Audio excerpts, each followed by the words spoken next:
కొత్తగా మీకు విజ్ఞప్తి చేయడానికి ఏమీ మిగల్లేదు. వారు ఏ అభిప్రాయం అయితే వెలిబుచ్చిందో మా జర్నలిస్టు మిత్రులకు నా సూచన, ఆ అభిప్రాయంతో మీరు ఏకీభవించి దీన్ని ప్రక్షాళన వైపు మనం అందరం వెళ్లాల్సిన అవసరం ఉన్నది. వృత్తిపరమైన గౌరవం ఎవరు పెంచరు. వృత్తిపరమైన గౌరవాన్ని మనకు మనమే పెంచుకోవాలి. రాజకీయ వృత్తిని సమాజం చాలా చిన్నచూపు చూసే పరిస్థితి వచ్చింది. ఎందుకంటే రాజకీయ నాయకులు, ప్రజాప్రతినిధులు వాళ్ళ అవసరానికి, వాళ్ళ స్వార్థానికి, లేకపోతే వాళ్ళు బంధుమిత్రుల కోసమే పనిచేస్తారని చెప్పి ఒక రకమైన చర్చ ప్రజలలో ఉంది. దాన్ని తగ్గించడానికి వీలైతే అట్లాంటి చర్చనే లేకుండా చెయ్యాలన్న ప్రయత్నంలో భాగంగానే చాలా విషయాలలో పారదర్శకంగా ప్రజాభిప్రాయం మేరకు పాత్రికేయ మిత్రుల యొక్క ఆలోచన విధానాలు కూడా తెలుసుకొని మా ప్రభుత్వం ఈరోజు పనిచేస్తుంది.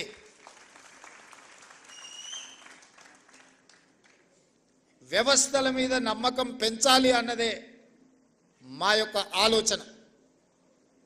ఈ వ్యవస్థలలో ఒక భాగం జర్నలిజం. నేను ఒకటి రెండు విషయాలు జస్ట్ అవుటర్ లైన్ టచ్ చేసి వదిలేస్తా. గతంలో శాసనసభ జరిగినప్పుడు జర్నలిస్టులను ఎవరిని లోపలికి రానిచ్చాలన్నా చాలా ఇబ్బందికరమైన పరిస్థితులు. ముఖ్యమంత్రి కార్యాలయం దిశగా దేవుడెరుగు గేట్ లోపలికి రావాలంటే కూడా ఎన్నో నిబంధనలు, నియంత్రణలు ఉండే. నేను వచ్చిన వెంబడే స్పీకర్ గారికి రిక్వెస్ట్ నేను చేసిన, మీరు చేయాల, మీ మిత్రులకు కూడా అడిగిన. గతంలో ఉమ్మడి రాష్ట్రంలో ఉన్నప్పుడు అసెంబ్లీ మీడియా కమిటీ అని జర్నలిస్టుల నుంచి ఒక కమిటీ వేసుకొని ఆ కమిటీనే ఏ రకంగా అసెంబ్లీ పాసులు ఇవ్వాలనో వాళ్ళే స్పీకర్ గారితో చర్చించి ఒక నిర్ణయం తీసుకునేది. ఈ మధ్యలో మేము అనుమతిస్తే ఒకే పత్రికకు, ముఖ్యంగా పొలిటికల్ పార్టీ ఓన్డ్ మీడియా, రాజకీయ పార్టీలు వాళ్ళ విధానాలను చెప్పుకోవడానికి ఒకప్పుడు పత్రికలను పెట్టుకున్నారు. అంటే సిద్ధాంతపరమైన వైరుధ్యాలు ఉన్నప్పుడు సిద్ధాంత భావవ్యాప్తి కోసము ఆనాడు రాజకీయ పార్టీలు వాళ్ళ సిద్ధాంతాలను ప్రజలకు వివరించడానికి, ప్రజల్ని ఆ సిద్ధాంతం వైపు ఆకర్షితులను చేయడానికి, ఆ సిద్ధాంతం ద్వారా సమాజానికి మేలు జరగడానికి ఆనాడు రాజకీయ పార్టీలు పత్రికలను పెట్టుకున్నారు. దాంట్లో ప్రథమ కోవాలో కమ్యూనిస్టు సోదరులు వస్తారు. వాళ్ళు ఏ రోజు కూడా సిద్ధాంతపరమైన అంశాలనే ఆ పత్రికలలో రాసేవాళ్ళు, క్రోడీకరించేవాళ్ళు, విశ్లేషించేవాళ్ళు. సమాజంలో ఉన్న సమస్యను ప్రజల యొక్క కోణంలో అందులో రాసేవాళ్ళు. ఎప్పుడు కూడా కమ్యూనిస్టు సోదరుల నేతృత్వంలో ఉన్న పత్రికల మీద తీవ్రమైన ఆరోపణలు కానీ, అభ్యంతరాలు కానీ ఎప్పుడు వ్యక్తం అయ్యేటివి కావు. మేము చాలా సందర్భాలలో ఆ జర్నలిస్టు కలిస్తే కూడా వాళ్ళతో సమాచారాన్ని, వాళ్ళ అవగాహనను, వాళ్ళ విశ్లేషణను మేము అడిగి తెలుసుకునేటోళ్ళం. జర్నలిస్ట్గా కార్డ్ హోల్డర్స్ ఉన్నోళ్ళు అందులో జర్నలిస్ట్గా పనిచేసేది. అందులో పనిచేసిన వాళ్ళు తర్వాత కమర్షియల్ పత్రికలకు వచ్చిన కార్డ్ హోల్డర్స్ కొంత వాళ్ళ గౌరవాన్ని కాపాడుకునే ప్రయత్నం చేసేటోళ్ళు. ఆ తర్వాత పరిణామ క్రమంలో వచ్చిన పరిస్థితుల్లో రాజకీయ పార్టీలు ప్రారంభించుకున్న పత్రికలు కార్యకర్తలుగా మారితే పర్వాలేదు, నాకేం అభ్యంతరం లేదు. వాళ్ళని కార్యకర్తలుగా మేము భావించి సరే ఆ పార్టీ కార్యకర్తలు ఏదో ఒక రూపంలో ఇక్కడికి వచ్చినారు. కానీ ఉన్మాదంతో ఎట్టి పరిస్థితుల్లో ప్రెస్ మీటో లేకపోతే అక్కడ జరుగుతున్న కార్యక్రమాలని డిస్టర్బ్ చేయాలన్న ఆలోచనతోనే వ్యవహరించే పరిస్థితులు ఈరోజు వచ్చినాయి. దీన్ని మనం ఏ రకంగా ఎదుర్కోవాలనో మీరు చెప్పాలి. ఈరోజు సమాజంలో కొత్తగా వచ్చిన సమస్య ఇది. రాజకీయ పార్టీలు పెట్టుకున్న పత్రిక యొక్క పాత్రికేయులు అందరన్నీ నన్ను, అందులో కొందరు, ఏ వర్గంలో అయినా కొందరు చేసే పనే అందరికీ అంటుకుంటుంది. అందరు ఆ విధంగా ఉన్నారని నేను అనడం లేదు. కానీ ఆ కొందరిని కూడా ఏ విధంగా మనం ఇవాళ నియంత్రించుకొని ముందుకు వెళ్ళాలనో, ఇవాళ పెద్దలందరూ ఇక్కడ ఉన్నారు. 20 ఏళ్ళు, 30 ఏళ్ళు, 40 ఏళ్ళు అనుభవజ్ఞులు ఉన్నోళ్ళు, జర్నలిజం పట్ల అవగాహన ఉన్నోళ్ళు. మా మాజీ పిసిసి అధ్యక్షులు, ప్రభుత్వ ప్రత్యేక సలహాదారు మా పెద్దలు కె కేశవ్ గారు కూడా మీ సామాజిక వర్గం నుంచి వచ్చినవాడు. ఇవాళ వాళ్ళ కూతురుగా మేయర్గా వారు ఇక్కడ ఉన్నారు. ఈరోజు నిజంగా మీరు ఆలోచన చేయండి. గతంలో సెక్రటేరియట్ ప్రజాప్రతినిధులుగా మేమే పోయేవాళ్ళం కాదు. ఇవాళ సెక్రటేరియట్లో ముఖ్యమంత్రి కార్యాలయానికి జర్నలిస్టులు వచ్చి కూర్చొని అది చిట్ చాట్ కావచ్చు, లేకపోతే ఇంకేదైనా విషయం కావచ్చు, లేదా పత్రికా సమావేశాలను కూడా సెక్రటేరియట్లో పెట్టి మిమ్మల్ని అందరినీ పిలిచి ప్రభుత్వం అధికారిక కార్యక్రమాలను అక్కడి నుంచి మీరు రాసే విధంగా ఈరోజు మా ప్రభుత్వంలో తీసుకొచ్చిన మార్పు, ఈ మార్పు మీకు చేరిందనే, ఈ మార్పును మీరు గుర్తించిందనే నేను భావిస్తున్నా. కానీ ఈ మార్పు సమాజానికి నష్టాన్ని, మా కష్టాన్ని తెచ్చేదిగా ఉండకూడదు.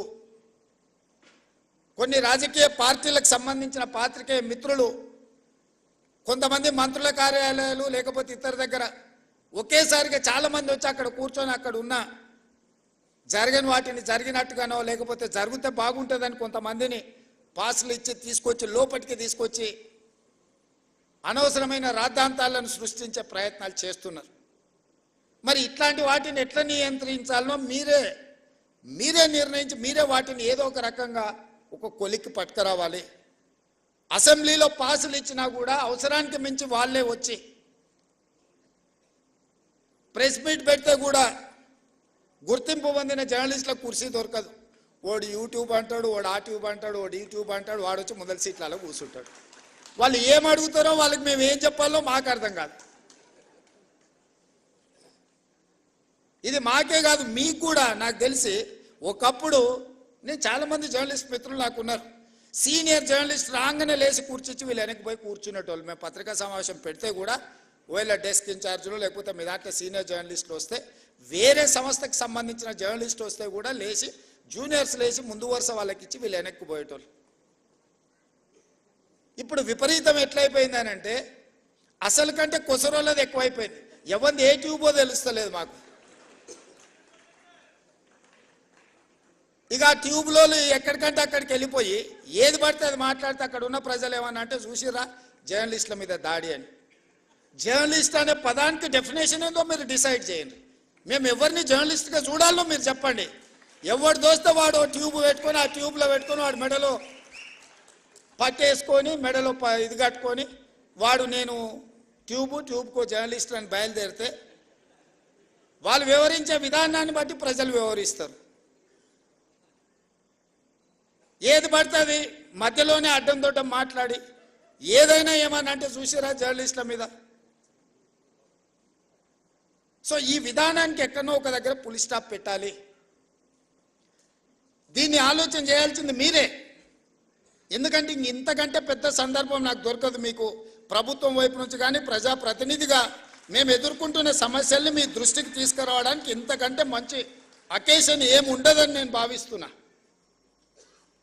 అక్రిడేషన్ కార్డుల గురించి పెద్దలు శ్రీనివాసరెడ్డి గారు చెప్పారు. ఇద్దరు శ్రీనివాసరెడ్డి స్క్వేర్ ఈరోజు మీ సమస్యల్ని మీ ముందర పెట్టారు.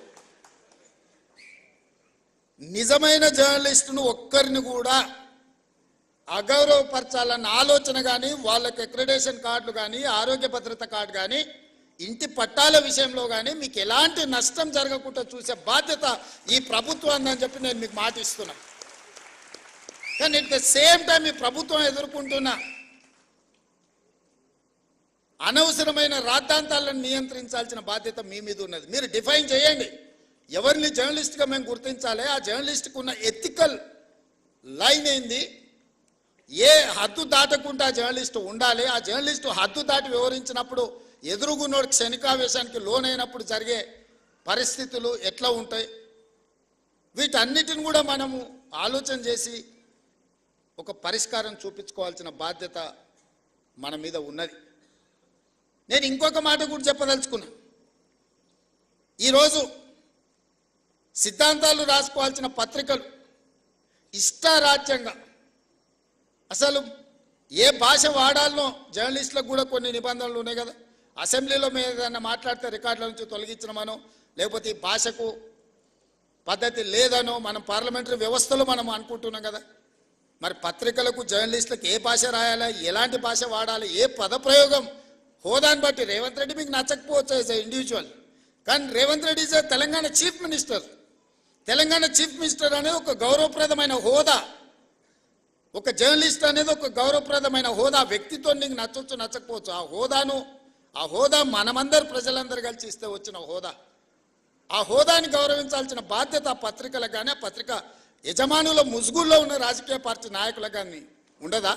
వాళ్ళకి లేనప్పుడు మేమెందుకు పాటించాలనేది నా ప్రశ్న.